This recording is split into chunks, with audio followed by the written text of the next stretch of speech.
సచివాలయంలో ఎస్సీ వర్గీకరణ cabinet sub committee chairman మంత్రి ఉత్తమ్ కుమార్ రెడ్డి అధ్యక్షతన జరిగింది. సమావేశంలో committee vice chairman Damodara Rajanarasimha, సభ్యులు మంత్రి పొన్నం ప్రభాకర్, ఉన్నతాధికారులు పాల్గొన్నారు. ఈ సందర్భంగా సుప్రీంకోర్టు తీర్పు మేరకు సబ్ కమిటీ సిఫారసులను పరిగణలోకి తీసుకుంటూ ప్రభుత్వం ఏర్పాటు చేసిన ఏకసభ్య న్యాయ కమిటీ తన నివేదికను సబ్ కమిటీకి అందజేసింది. బీసీల అభివృద్ధి పట్ల కాంగ్రెస్ పార్టీ అంకిత భావమే కులగణన నివేదికకు నిదర్శనమని మంత్రి పొన్నం ప్రభాకర్ అన్నారు. విపక్షాలు ఈ నివేదిక కోసం సర్వేలో సహకరించలేదని ఆరోపించారు. అమల్లో న్యాయపరమైన చిక్కులు కూడా అధిగమిస్తామంటున్న బీసీ సంక్షేమ శాఖ మంత్రి పొన్నం ప్రభాకర్తో మా bureau chief Srinivas face to face. Congress ప్రభుత్వం ప్రతిష్టాత్మకంగా చేపట్టినటువంటి కులగణన జాబితా నివేదిక వచ్చింది.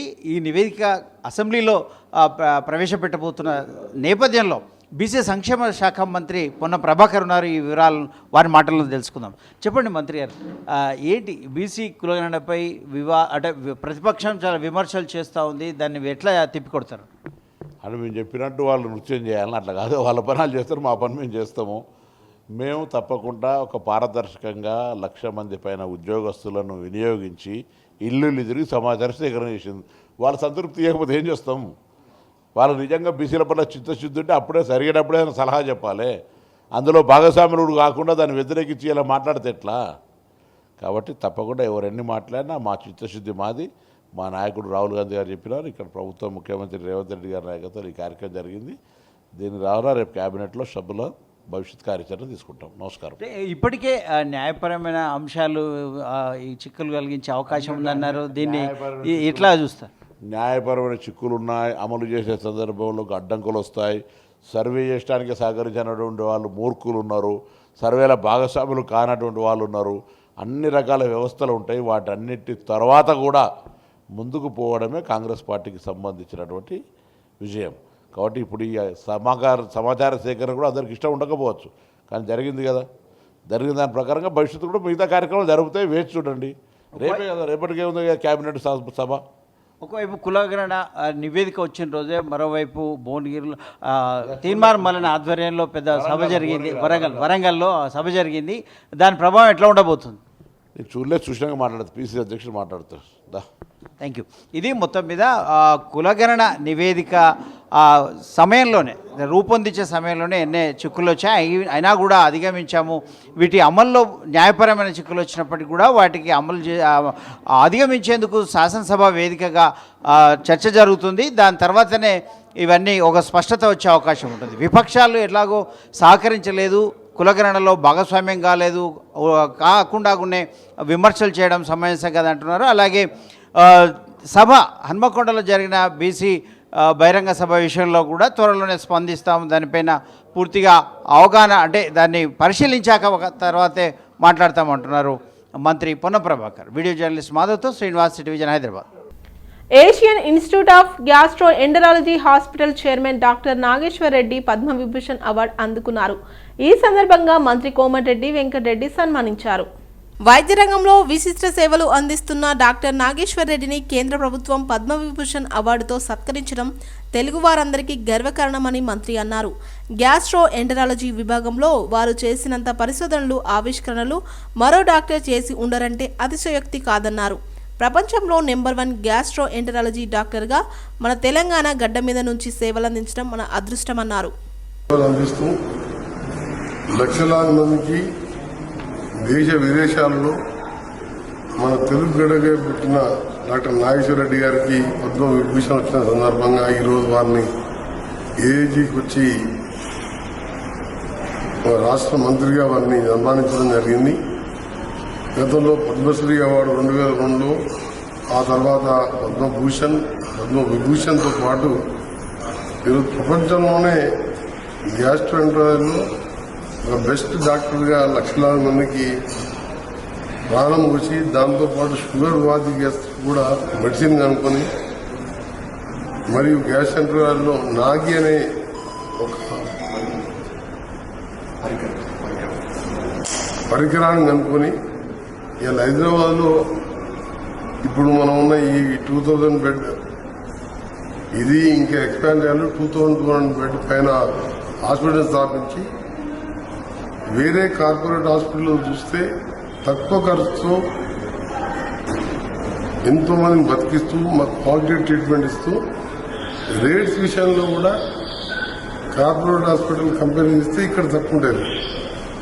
నాగేశ్వర రెడ్డి గారికి మరొకసారి వారికి శుభాకాంక్షలు తెలియజేసుకుంటూ దీనికి ఎంపిక చేసిన కేంద్ర ప్రభుత్వానికి అలాగే తెలుగు వాళ్ళుగా మనందరం కూడా గర్వపడే డాక్టర్గా ముందు భారతరత్న లాంటి అవార్డు కానివ్వండి నోబెల్ పురస్కారాలు కూడా అర్హులు వారు.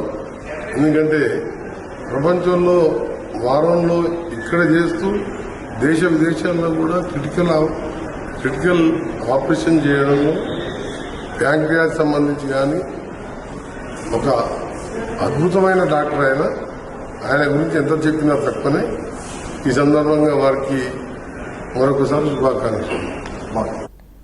కూకట్పల్లి నియోజకవర్గంలో డివిజన్లో వారీగా శ్మశాన వాటికలను సంబంధిత అధికారులు కార్పొరేటర్లతో కలిసి ఎమ్మెల్యే మాధవరం కృష్ణారావు పరిశీలించారు. బీఆర్ఎస్ ప్రభుత్వంలో 70% శ్మశాన వాటికలను అభివృద్ధి చేశామని, కాంగ్రెస్ ప్రభుత్వం వచ్చి సంవత్సరం కాలంగా పెండింగ్లో ఉన్న పనులను పట్టించుకోవడం లేదని ఆరోపించారు. శ్మశాన వాటికలో ఉన్న సమస్యలను పరిపాలక శాఖ మంత్రికి జిహెచ్ఎంసీ కమిషనర్ దృష్టికి తీసుకొని వెళ్తామని అన్నారు. వాటిని పరిష్కరించి ప్రజలకు అందుబాటులోకి తీసుకురాకపోతే ఉద్యమం చేపడతామని తెలిపారు. అభివృద్ధి విషయంలో అలసత్వం వేస్తే సహించేది లేదని ఎమ్మెల్యే మాధవరం కృష్ణారావు హెచ్చరించారు. ఏదైతే కుక్కట్పల్లి కాన్ఫరెన్స్ లో గ్రేవ్ గార్డ్స్ మీద నేను గత 10 రోజుల నుంచి అన్ని గ్రేవ్ గార్డ్ చిన్న గ్రేవ్ గార్డ్స్ ఉన్నాయి, కులాలు ఉన్నాయి, మతాలు ఉన్నాయి, ఎస్సీలు ఉన్నాయి, మైనార్టీలు ఉన్నాయి, Muslim graveyard, Hindu graveyard, Christian graveyard ఇవన్నీ కూడా 70-80% కంప్లీట్ చేసి ఉన్నాం. ఇంకో 20%, 10%, 5% అయ్యేటటువంటి ఉన్నాయి. కాబట్టి దాని మీద దృష్టి పెట్టి మా స్థానిక ఉన్నటువంటి కార్పొరేటర్ దృష్టిలో పెట్టి అందరం తీసుకొని ప్రజలను తీసుకొని ప్రజలకు సమస్యలు తెలుసుకొని అన్ని గ్రేవ్ గార్డులు మంచి చేయాలి. హైదరాబాద్ నగరంలో గ్రేవ్ గార్డుల గురించి ఇబ్బంది పడుతున్నారు. ముస్లిమ్స్ కానీ క్రిస్టియన్స్ కానీ హిందువులు ఇబ్బంది పడుతున్నారు. కొన్ని కేరళలో అయితే నీళ్లు లేక కూడా స్నానాలు చేయకపోతా ఉన్నారనే ఆలోచనతోనే అన్ని ఆ రోజున పెద్ద ఎత్తుగా కేటీ రామారావు గారు, కేసీఆర్ గారి నాయకత్వంలో పెద్ద ఎత్తుగా హైదరాబాద్ నగరంలో ఉన్నటువంటి కూర్పుల కార్యక్రమాలు పెద్ద తీసుకున్నాం. దాంట్లో ఎక్కడైతే పెండింగ్ ఉన్నాయో ఆ పెండింగ్ ఈ రోజున కంప్లీట్ చేయమని చెప్పేసి అధికారుల దృష్టికి తీసుకెళ్తా ఉన్నాం. రేపు ఇంకో 2 రోజులు అయితే అన్ని డిజైన్లు అయిపోయి దాని తర్వాత అన్ని తీసుకుపోయి ఉన్నటువంటి పురపాలక శాఖ మంత్రికి, అదే ఉన్నటువంటి జిహెచ్ఎం కమిషనర్ గారికి, జోనల్ కమిషనర్ గారి దృష్టి తీసుకెళ్తాం. దీన్ని స్పందించమంటాం. దీన్ని పూర్తి కంప్లీట్ చేయమని చెప్పి అందుబాటులో తీసుకురామని కోరుతాం. ఇవాళ గిట వాళ్ళు మొండి వైఖరి వలిచి వాళ్ళకి మేము చేయలేము ఇట్లనే నడిపిస్తామని అంటే ఖచ్చితంగా ప్రజలను తీసుకుంటాం, ఉద్యమం చేస్తాం. ఖచ్చితంగా గ్రేవ్ గార్డుల మీద దృష్టి పెడతాం. గ్రేవ్ గార్డులని కాపాడుతున్న బాధ్యత, దాన్ని డెవలప్ చేసే బాధ్యత. జడ్చెల్ల నియోజకవర్గంలో ఎంపీ డీకే అరుణ పర్యటించారు. గంగాపురం శ్రీ లక్ష్మీ చెన్నకేశవ స్వామి బ్రహ్మోత్సవాలలో ఎంపీ పాల్గొని ప్రత్యేక పూజలు చేశారు. పూర్ణ కుంభంతో స్వాగతం పలికి స్వామివారి దర్శన ఏర్పాట్లు చేసిన ఎంపీకి ఆలయ ఈవో, పాలక మండలి సభ్యులు, అర్చకులు పూర్ణ కుంభంతో స్వాగతం పలికారు.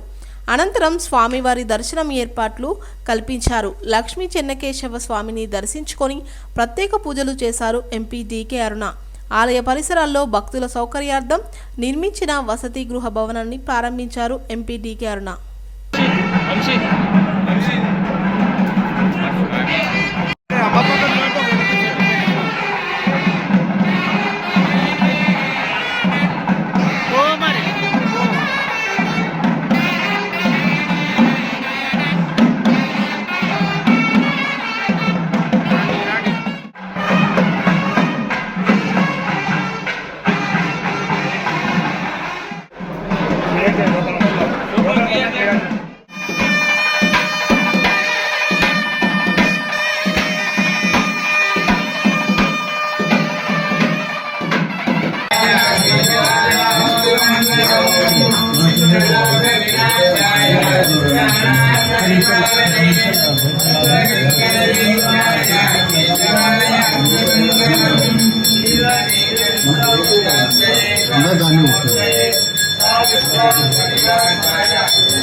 ఇక్కడ వస్తే ఆయన గారు ఇట్లా అన్ని వాళ్ళ మధ్య చిన్నయ్య గారు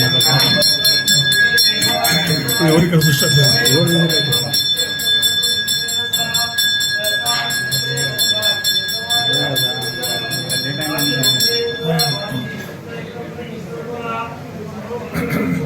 అఫీస్పేట్ వార్డులో మేయర్ గద్వాల్ విజయలక్ష్మి ఆకస్మికంగా పర్యటించారు.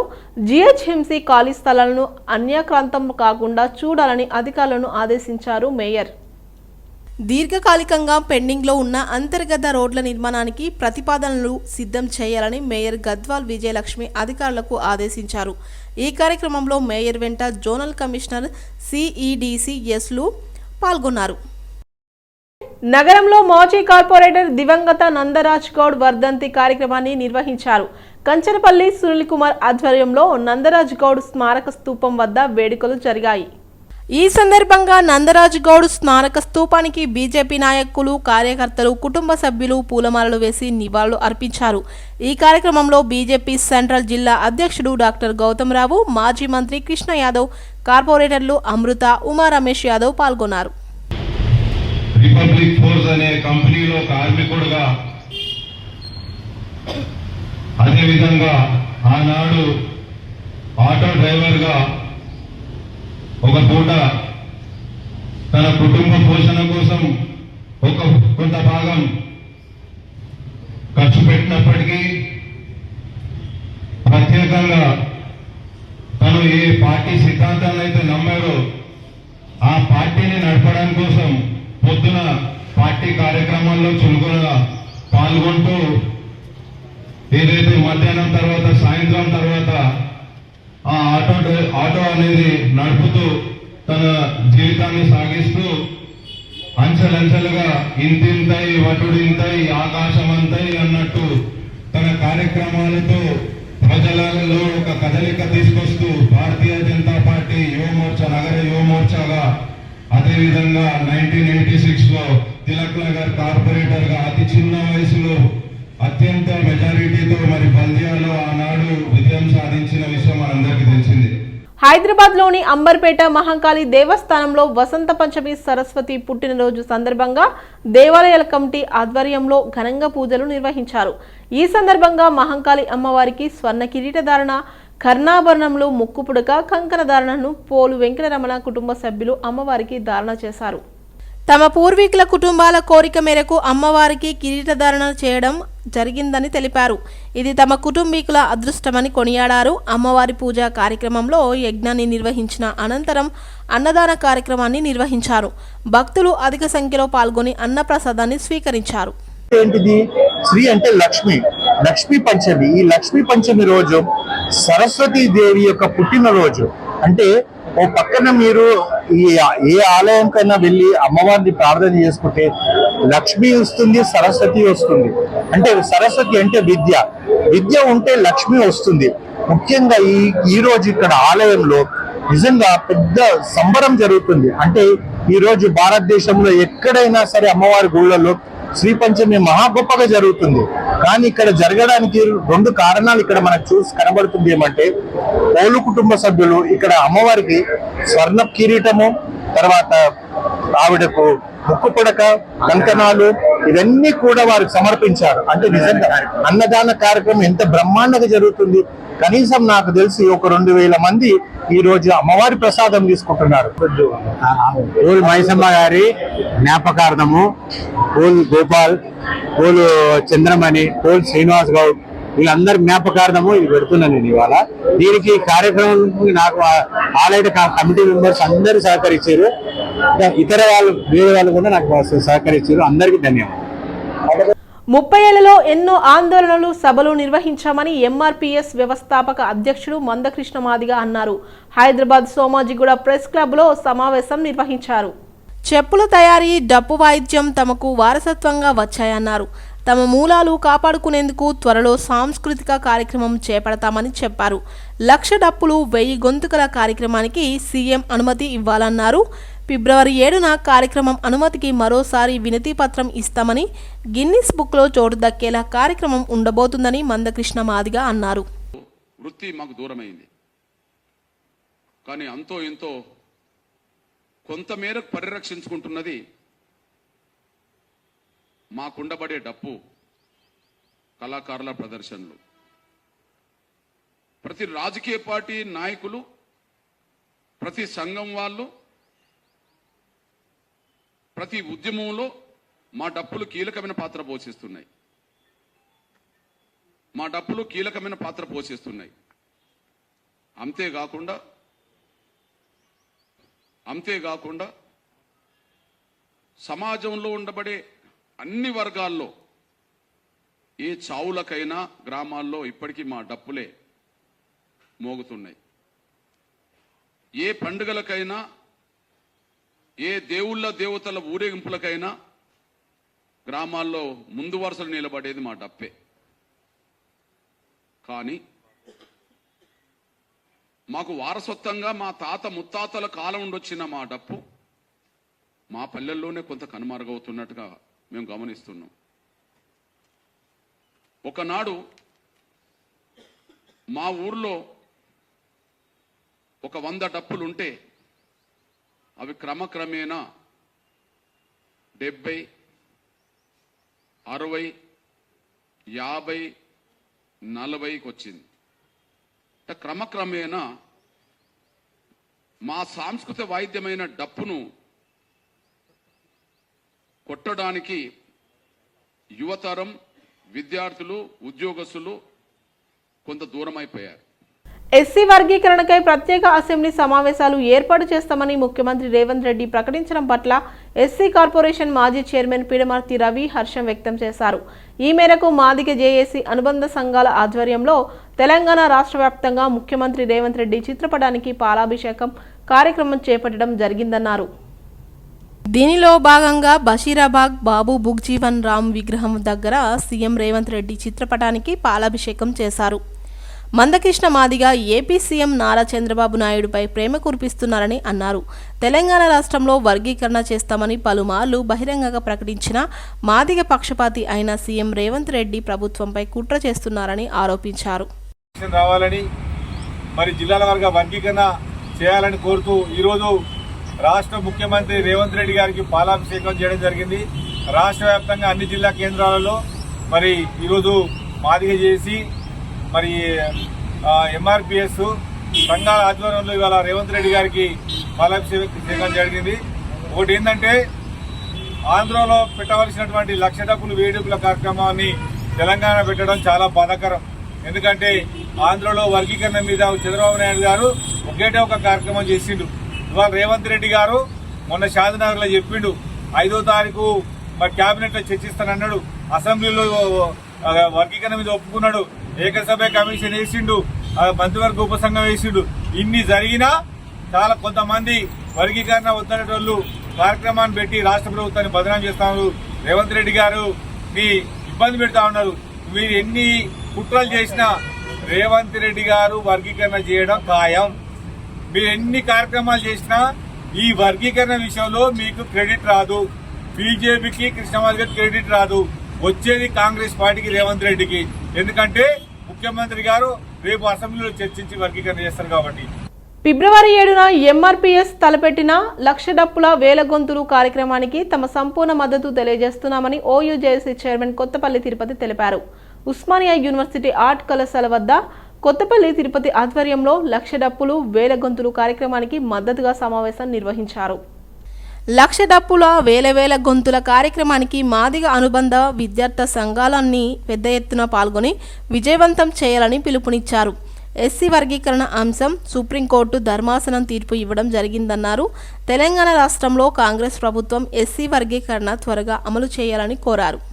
1,00,000 డప్పులు 1000 గొంతుల ప్రోగ్రాంకి ఓయూజేఏసీ పూర్తి మద్దతుగా తెలియజేస్తుందని, ఆ కార్యక్రమానికి ఓయూ విద్యార్థులు, ఓయూజేఏసీ నాయకులు మరియు ఆ ప్రోగ్రాంకి అనుకూలంగా ఉన్న అన్ని విద్యార్థి సంఘాలు ఆ ప్రోగ్రాన్ని సక్సెస్ చేయాలని సందర్భంగా తెలియజేస్తున్నాను.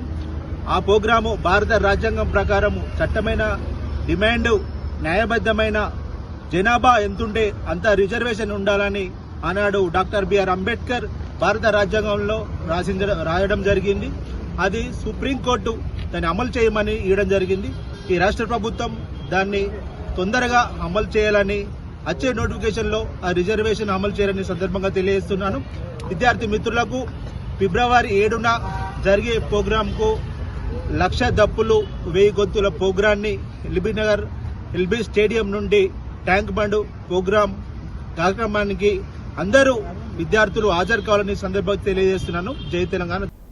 నిత్యం ఎన్నో సమస్యలతో మహిళలు పోరాడుతుంటారని, అలాంటి వారు సరైన అవగాహన లేకపోవడంతోనే బ్రెస్ట్ సర్వైకల్ క్యాన్సర్ బారిన పడుతున్నారని సినీ హీరోయిన్ మీనాక్షి చౌదరి అన్నారు. గర్భాశయ క్యాన్సర్పై అవగాహన ఉచిత టీకా డ్రైవ్ కార్యక్రమం జూబ్లీ హిల్స్ అపోలో క్యాన్సర్ సెంటర్లో జరిగింది.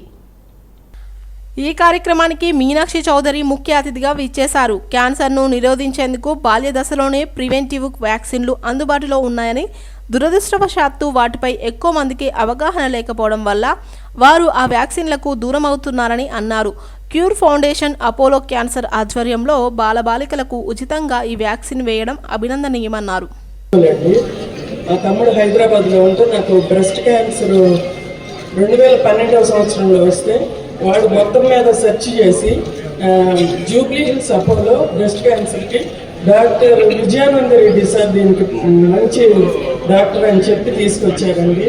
నాకు ఆ రోజు నుంచి ఈ రోజుకి వాళ్ళు ప్యూర్ నుంచి డాక్టర్ సార్ వరకు చాలా ప్రేమగా చాలా బాగా రిసీవ్ చేసుకొని బాగా చూశారు. యాక్చువల్లీ నాకు ఇంజెక్షన్ అంటేనే భయం. అట్లాంటిది నేను కీమోస్ ఒక 45 సైకిల్స్ రేడియేషన్ అన్నీ తట్టుకొని ఒక హాస్టల్లో మేడం రజనీ గారు అయితే ఆమె తెలిసిన వర్కింగ్ ఉమెన్స్ హాస్టల్లో పెట్టి నన్ను రోజు వచ్చేదాన్ని ఇక్కడికి తీసుకున్నానండి. Actually, it's truly a matter of pride for me to be standing here for a lot of reasons. First, because it is for a cause that is something that I truly hold extremely close to my heart. Being a woman, on an everyday basis, we women are fighting against so many things. And when it comes to healthcare, I think that is one less thing we should not be worried about ever.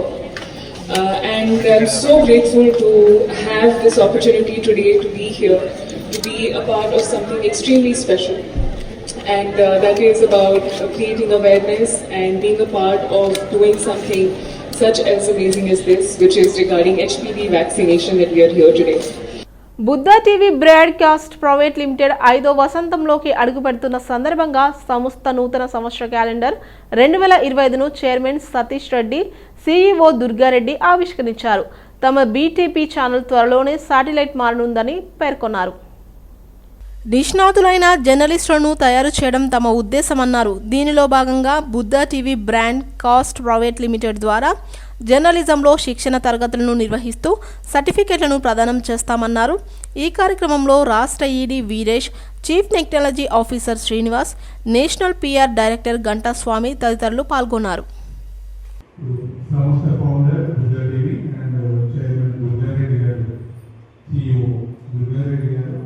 Media రంగంలో 2009లో ప్రవేశించారు. SBP, ETV channel, Maha TV, Amaravati TV, Rajdhani TV channel CEO, Andhra Pradesh జిల్లాలో వివిధ రంగాల్లో పనిచేసి తన పూర్తి అనుభవంతో ఈ బుద్ధా టెలివిజన్ ప్రారంభించి ఈరోజు 2 రాష్ట్రాల్లో కూడా విస్తృతంగా చాలా ముందుకు తీసుకెళ్ళి ప్రజల సమస్యల్ని కూడా పరిష్కరించాలని చాలా ఒక సేవా దృక్పథంతో ఈరోజు 5 years కంప్లీట్ చేసుకొని మీ ముందుకు వచ్చారు. ఈ సందర్భంగా దుర్గారెడ్డి గారి అనుభవాలు, ఫ్యూచర్లో తన ఎజెండా ఏంటనేది ఈ ప్రెస్ మీట్ ద్వారా తెలియజేస్తారు. హైదరాబాద్ అంబర్పేట నవ్య గ్రామర్ స్కూల్లో 2011 ఎస్ఎస్సి బ్యాచ్ పూర్వ విద్యార్థుల సమ్మేళన కార్యక్రమాన్ని ఘనంగా జరుపుకున్నారు. ఈ కార్యక్రమంలో పూర్వ విద్యార్థులు హాజరై వారి జ్ఞాపకాలను నెమరు వేసుకున్నారు. పాఠశాలలోని అన్ని తరగతులను తిరిగి విద్యార్థులు గత జ్ఞాపకాలను గుర్తు చేసుకున్నారు. నవ్య గ్రామర్ స్కూల్లో చదువుకున్న విద్యార్థులు వివిధ రంగాల్లో నిష్ణాతులై రాణించారని కొనియాడారు. అంతేకాకుండా గత చదువుకున్న సమయాలలో టీచర్లు చెప్పిన పాఠాలు, ప్రిన్సిపల్ చెప్పిన సూచనలను పాటించి విద్యార్థులు అధిగమించినందుకు అభినందనలు వ్యక్తం చేశారు. ప్రతి ఒక్కరూ చదువుకున్న పాఠశాలను మరవకూడదని హితవు పలికారు. విద్యార్థులు అభివృద్ధి చెందినప్పుడే పాఠశాలకు మరుపు రాని పేరు వస్తుందని అన్నారు. కార్యక్రమంలో ప్రిన్సిపల్, ఉపాధ్యాయులు, పూర్వ విద్యార్థులు, నేటి విద్యార్థులు తదితరులు పాల్గొని సంబరాలను జరుపుకున్నారు.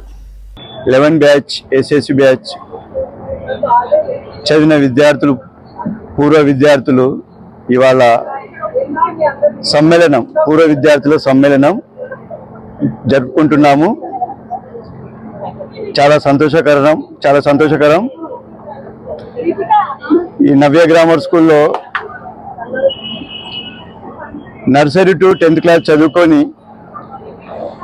ఉన్నత స్థానంలో వెళ్ళి విద్యార్థులు మళ్ళా స్కూల్ను గుర్తు చేసుకొని వాళ్ళ యొక్క గురువులను గుర్తు చేసుకోవడము, క్లాస్ రూమ్లు గుర్తు చేసుకోవడము, టీచర్స్ని అందరిని గుర్తు చేసుకొని ఇవాళ చాలా సంతోషకరంగా ఉన్నారు. చాలా శుభదినం. ఇవాళ సరస్వతి జన్మదినం, వసంత పంచమి ఇవాళ జరుపుకోవడం నవ్య గ్రామర్ స్కూల్లో చాలా ఆనందకరం. రంగారెడ్డి జిల్లా ఇబ్రహీంపట్నం తహసీల్దార్ కార్యాలయం నిర్మాణం చేసి 4 సంవత్సరాలు గడిచినా బిల్లు రాలేదంటూ కాంట్రాక్టర్ దానయ్య గేట్కు తాళం వేసి నిరసన తెలిపారు. కాంట్రాక్టర్ తాళం వేయడంతో రెవెన్యూ అధికారులు పోలీసులకు ఫిర్యాదు చేశారు. 4 సంవత్సరాల క్రితం 50 లక్షల రూపాయలతో జిల్లా పరిషత్ అతిథి గృహాన్ని నిర్మించామని తహసీల్దార్ కార్యాలయం శిథిలావస్థకు చేరడంతో అధికారులు తనను నిర్మాణం త్వరగా చేయాలని అధికారులు చెప్పడంతో అప్పులు చేసి పూర్తి చేశానన్నారు. ఆ తర్వాత పలుమార్లు అధికారులను కాంట్రాక్టర్ బిల్లు ఇవ్వాలని అడిగినా ఇబ్బందులకు గురి చేస్తున్నారని ఆవేదన వ్యక్తం చేస్తున్నారు. గెస్ట్ హౌస్ భవనం పూర్తి చేసి 2021 పూర్తి చేసి 4 సంవత్సరాలు అవుతుంది. ఇబ్రాహీంపట్నం ఎంఆర్ఓ ఆఫీస్ శిథిలావస్థ ఉన్నందుకు ఈ ఎంఆర్ఓ ఆఫీస్ని గెస్ట్ హౌస్లో మార్చడం జరిగింది. దానికి గాను 50 లక్షల రూపాయలు ఖర్చు పెట్టి మొత్తంలో పూర్తి చేసినాను. 50 లక్షలు పెట్టి పూర్తి చేసి దాదాపు 4 సంవత్సరాలు అవుతుంది. ఎలాంటి బిల్లు కానీ ఈ గారు కానీ ఎవరు అధికారులు కానీ నాకు ఎలాంటివి ఇవ్వలేదు. రోజులు గడుస్తున్నాయి, సంవత్సరాలు గడుస్తున్నాయి. నేను మిత్తి కట్టలేక సంవత్సరానికి రోజుకొచ్చి నెలకొచ్చి 1,50,000 రూపాయలు, సంవత్సరానికి వచ్చి 15 లక్షల రూపాయలు మిత్తిలు కట్టలేక నాకు కొల్కంపల్లి గ్రామంలో నాకున్న అద్దెకర భూమి కూడా అమ్మి కట్టి ఇచ్చిన అని చెప్పి. రంగారెడ్డి జిల్లా శంషాబాద్ మున్సిపాలిటీ పరిధిలోని హైడ్రా అధికారులు ఉక్కుపాదం మోపారు. సంపత్ నగర్ ఊటపల్లిలో అక్రమంగా నిర్మించిన నిర్మాణాలను కూల్చివేశారు హైడ్రా అధికారులు.